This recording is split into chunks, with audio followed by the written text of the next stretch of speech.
السلام علیکم ورحمۃ اللہ وبرکاتہ۔ بسم اللہ الرحمن الرحیم۔ عزیزان گرامی، عمرے کا طریقہ اور اس کے اذکار۔ الحمدللہ، اللہ کے فضل و کرم سے تاجدار کائنات محمد رسول اللہ صلی اللہ علیہ وسلم کی نظر کرم سے یہ ہمارا پاسپورٹ آ چکا ہے اور عمرے کی روانگی کے لیے تیاری مکمل ہو چکی ہے۔ میں نے کہا کہ آپ لوگوں کے ساتھ بھی یہ ویڈیو شیئر کروں، کیونکہ دوران عمرہ جتنے دن بھی میں رہوں تو ہم فون یوز نہیں کرتے، مینول کرتے، صرف گھر تک رابطہ ہو۔ اور الحمدللہ دیکھیں، یہ کافی پاسپورٹ ہے، ایک یہ بھی ایکسپائر، دوسرا بھی، تیسرا بھی، چوتھا بھی، یہ بھی، اور یہ ابھی الحمدللہ۔ تو اللہ کے پاک نام سے شروع کرتا ہوں۔ لبیک اللہم لبیک، لبیک لا شریک لک لبیک، ان الحمد والنعمت لک والملک لا شریک لک۔ میں نے کہا میرے غیر موجودگی میں، کیونکہ واٹس ایپ بھی، خانقاہی سسٹم بھی، بہت لوگوں کو پتہ نہیں چلے گا کہ ہمارے شاہ صاحب یا مرشد یا پیر صاحب کہاں چلے گئے۔ تو میں نے مناسب سمجھا کہ جہاں تک میری آواز پہنچ رہی ہے تو وہ پہنچنی چاہیے۔ تو برادران اسلام، سورہ بقرہ 196 میں اللہ تبارک و تعالیٰ فرماتے ہیں، بسم اللہ الرحمن الرحیم، وَأَتِمُّوا الْحَجَّ وَالْعُمْرَةَ لِلَّهِ، اور حج اور عمرے کو اللہ کے لیے پورا کریں۔ جامع ترمذی 810۔ تابعوا بین الحج والعمرۃ فإنهما ينفيان الفقر والذنوب كما ينفي الكير حبس الحديد والذهب والفضة۔ ينفي الكير حبس الحديد والذهب والفضة۔ حج اور عمرہ پے در پہ کرو، کیونکہ وہ غریبی اور گناہوں کو اس طرح ختم کر دیتے ہیں کہ جس طرح بٹی لوہے، سونے اور چاندی کی میل کو دور کر دیتی ہے۔ تو فضائل عمرہ کے لیے جانے والا اللہ تعالیٰ کا شاہی مہمان ہوتا ہے، فل پروٹوکول، یہ 2 چادروں میں ملبوس شخص کا۔ اللہ تعالیٰ اپنے مہمان کی مہمان نوازی میں بخشش، رحمت، خیر و برکت، عزت، سعادت کے کئی خزانے تحفے میں پیش کر دیتے ہیں، پیش کرتے ہیں۔ ہر حج سچا مسلمان، صادق مسلمان قبولیت کی سوغات لے کر واپس آتا ہے، اور سچے جذبے سے کیا ہوا عمرہ آدمی کی ساری عمر سنوا دیتا ہے۔ نیز رمضان المبارک میں عمرہ کرنا رسول اللہ صلی اللہ علیہ وسلم کے ساتھ حج کرنے کے برابر ہے۔ زندگی میں یہ اعلیٰ شرف اور عظیم سعادت ضرور حاصل کریں۔ طریقہ: حلال کمائی سے اس مبارک سفر کی تیاری مکمل کریں اور احرام باندھتے ہوئے اللہم لبیک عمرۃ کہیں۔ اللہم لبیک عمرۃ یعنی کہیں، اور احرام 2 سفید چادروں کو کہتے ہیں، ایک چادر نیچے دھوتی کی شکل میں، دوسرا اوپر۔ اللہ تعالیٰ نے احرام باندھنے کے لیے مکہ مکرمہ کے چاروں طرف 5 جگہ مقرر کی ہیں، جنہیں میقات کہا جاتا ہے۔ اپنے علاقوں سے عمرہ کے لیے آنے والے وہاں سے احرام باندھ کر مکہ مکرمہ میں داخل ہوتے ہیں۔ پاکستان سے آنے والوں کے لیے میقات یلملم ہے، جو بیت اللہ کے جنوب میں 92 کلومیٹر پر واقع ہے۔ پاکستان سے جانے والے وہاں سے احرام باندھے۔ چونکہ پاکستان سے جانے والوں کو فضائی سفر میں بسا اوقات میقات کا صحیح علم نہیں ہوتا، اس لیے جہاز میں سوار ہونے سے پہلے قبل احرام باندھ لینا جائز ہے، یہ علماء کرام کا فتویٰ ہے۔ خواتین کا احرام عام لباس ہی ہے، صرف چہرہ ننگا رکھا جائے، البتہ وہ بھی غیر محرم سے بوقت ضرورت ڈھانپ لینا چاہیے۔ احرام کی حالت میں تلبیہ شروع کرنے سے پہلے قبلہ رخ ہو کر کچھ دیر تک سبحان اللہ، الحمدللہ، اللہ اکبر پڑھتے رہنا صحیح بخاری کے مطابق رسول اللہ صلی اللہ علیہ وسلم کی سنت ہے۔ پھر اس کے بعد تلبیہ پڑھے، بآواز بلند پڑھے، اور تلبیہ کلمات درج ذیل ہیں۔ جب آپ نے نیت کر لیا لبیک اللہم لبیک عمرتا، جب آپ نے نیت کر لیا کہ یا اللہ میں تیری خدمت میں حاضر ہوں عمرہ کی ادائیگی کے لیے، تو پھر یہ اسم اعظم زبان پہ جب تک عمرہ ختم نہ ہو یہ ذکر جاری رہنا چاہیے۔ لبیک اللہم لبیک لبیک لا شریک لک لبیک ان الحمد والنعمت لک والملک لا شریک لک۔ بیت اللہ پہنچ کر تلبیہ بند کریں۔ یاد رہے احرام باندھنے کے بعد بیت اللہ پہنچنے تک کوئی خاص دعا رسول اللہ صلی اللہ علیہ وسلم سے ثابت نہیں، حتیٰ کہ بیت اللہ کو دیکھ کر مانگی جانی والی دعا بھی صحیح حدیث سے ثابت نہیں۔ طہارت کی حالت میں بیت اللہ پہنچ کر مرد حضرات اپنا دایاں کندھا ننگا کریں اور درج ذیل ترتیب سے عمرہ مکمل کریں۔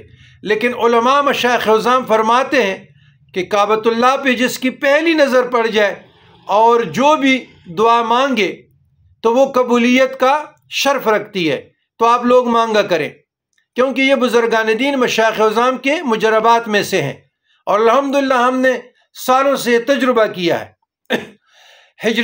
حجر اسود کے برابر سے طواف کا آغاز کریں، ممکن ہو تو بوسہ دیں یا ہاتھ لگا کر چومیں، یا حجر اسود کی طرف منہ کر کے اللہ اکبر ایسے کہہ دیں۔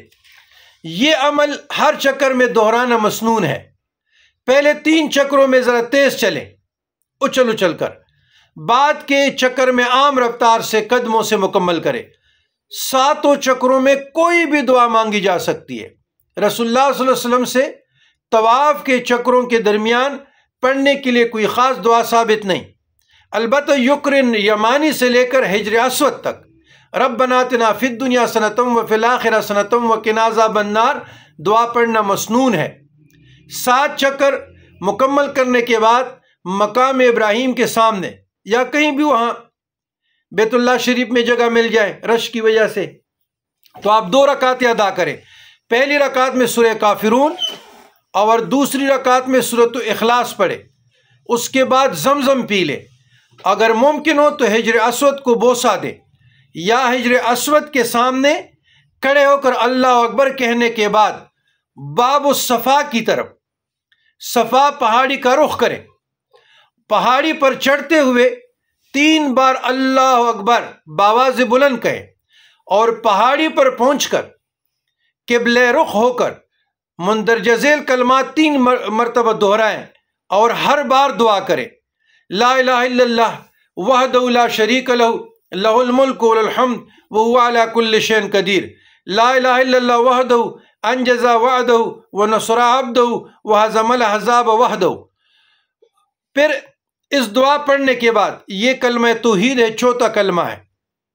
دائیں طرف کے رستے پر صفا سے مروہ کی طرف جائیں، اور جہاں سبز روشنی والے ستونوں کے درمیان ہلکا سا دوڑ آپ لگا لیں، خواتین نہیں مرد، مروہ پر چڑھ کر قبلہ رخ ہو کر وہیں کچھ پڑھے، کوئی بھی دعا پڑھے جو آپ لوگوں کو زبانی یاد ہو یا اپنی زبان میں پڑھے، جو صفا پہاڑی پر پڑھا تھا، یعنی مندرجہ ذیل کلمات کلمہ توحید 3 مرتبہ دہرائیں اور ہر بار دعا کریں۔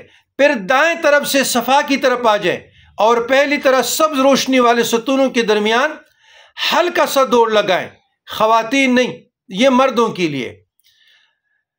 پھر صفا سے مروہ تک 1 چکر اور مروہ سے صفا تک 2 چکر، یہ مکمل ہوا۔ اسی طرح آپ کا 7واں چکر مروا پہ مکمل ہوگا۔ ان چکروں میں کوئی بھی دعا ذکر آپ کر سکتے ہیں، خاموش نہیں رہنا چاہیے۔ مروا پر 7 چکر مکمل کرنے کے بعد سر کے بال منڈالیں یا قصر کریں، اور خواتین صرف آخر سے تھوڑے سے بال کاٹیں اپنے محرم سے۔ یہ سارے گچھا بنا کر یہ تھوڑا سا یہاں سے پور کاٹنا ہے، یہ خواتین، یہ آپ مروا پر ہی کاٹ دیں۔ تھوڑے سے بال خواتین کو کاٹنے چاہیے، وہ بھی اپنے محرم سے، غیر محرم نہیں۔ اس کے بعد عام لباس پہنے، آپ کا عمرہ مکمل ہو چکا، فللہ الحمد، اور اللہ کا شکر ادا کرے۔ چند ضروری مسائل: اگر کسی کی طرف سے عمرہ کرنا ہو تو اللہم لبیک عمرتا کے بعد ان کہہ کر اس شخص کا نام لینا چاہیے، یا اس شخص کا نام لے، اللہم لبیک ان عمرتا، تو ان کا لفظ استعمال کرنا چاہیے۔ 7 چکر پورے کر کے مقام ابراہیم کے سامنے 2 رکعت پڑھنے سے پہلے دائیں کندھا جو آپ کا ننگا تھا اس کو ڈانپ لے، مکمل ڈانپ لے۔ اگر ہجوم کی وجہ سے بالکل مقام ابراہیم کے سامنے رکعت نہ پڑھی جائے تو مسجد میں کہیں بھی آپ پڑھ سکتے ہیں۔ نمبر 3، ممکن ہو تو ہر چکر میں رکن یمانی کو صرف ہاتھ لگا کر چھو لیں۔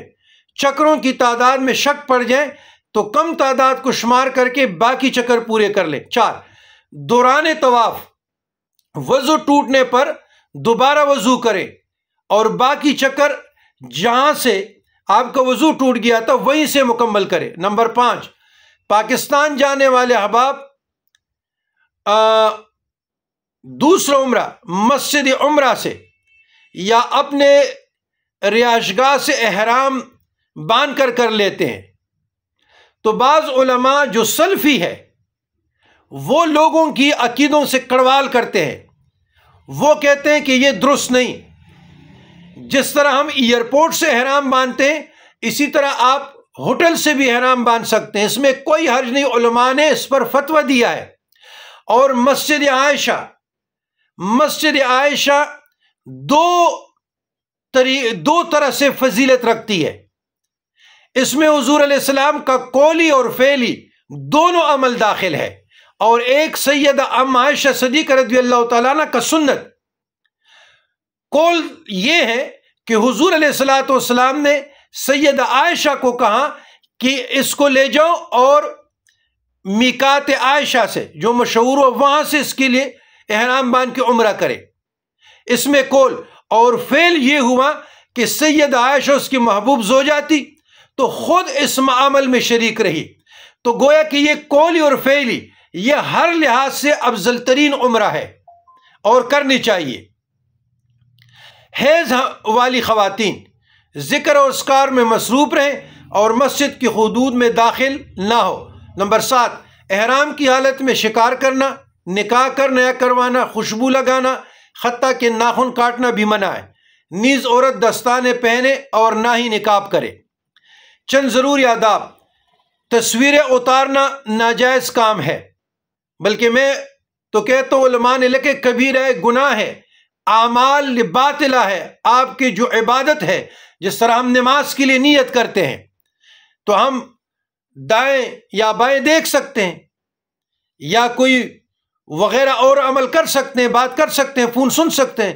اسی طریقے سے آپ پر واجب ہوا عمرہ تو آپ واجب کے متروک ہو گئے، تو یہاں پر دوران احرام فضول باتیں کرنا، فوٹو نکالنا، تصویریں نکالنا، لولاب کرنا، یہ آپ کے عمرہ کی بربادی کے اسباق ہے، آپ کے اعمال باطل ہو گئے۔ حرم شریف کو سیرگاہ سمجھ کر اس کی حرمت پامال نہ کرے۔ جس قدر ممکن ہو کعبۃ اللہ کے قریب جا کر فرائض نوافل ادا کرے۔ دروازے اور حجر اسود کے درمیان بیت اللہ کی دیوار کو ملتزم کہتے ہیں۔ موقع ملتا رہے تو وہاں چھمٹ کر دعائیں مانگے رو رو کے، زیادہ سے زیادہ طواف کریں، رکوع اور سجود لمبے لمبے کریں، جتنی بھی دعائیں آپ پڑھ سکتے ہیں سجدوں میں۔ اگر آپ کو عربی کی دعائیں نہیں آتی اپنی زبانوں میں پڑھیں، لیکن مانگتے رہیں، اور تلاوت قرآن کا خوب اہتمام کریں۔ محروم ہے وہ شخص جو وہاں بھی جی بھر کے عبادت نہ کر سکا، اور نامراد ہے وہ شخص جو اس پاک دھرتی میں بھی فرائض کی ادائیگی میں غفلت کا شکار ہو گیا۔ نماز تہجد اور اشراق اور نوافل کی پابندی کریں، صبح و شام کے اذکار پورے اہتمام سے پڑھتے رہیں، اور اسی طرح مسنون دعاؤں کا بھی بار بار پڑھتے رہیں۔ عقیدت میں عقیدے کا اور سنت کا خیال رکھیں، اور یاد رہے کہ سنت کو چھوڑ کر من مرضی کرنے سے اجر و ثواب نہیں ملتا۔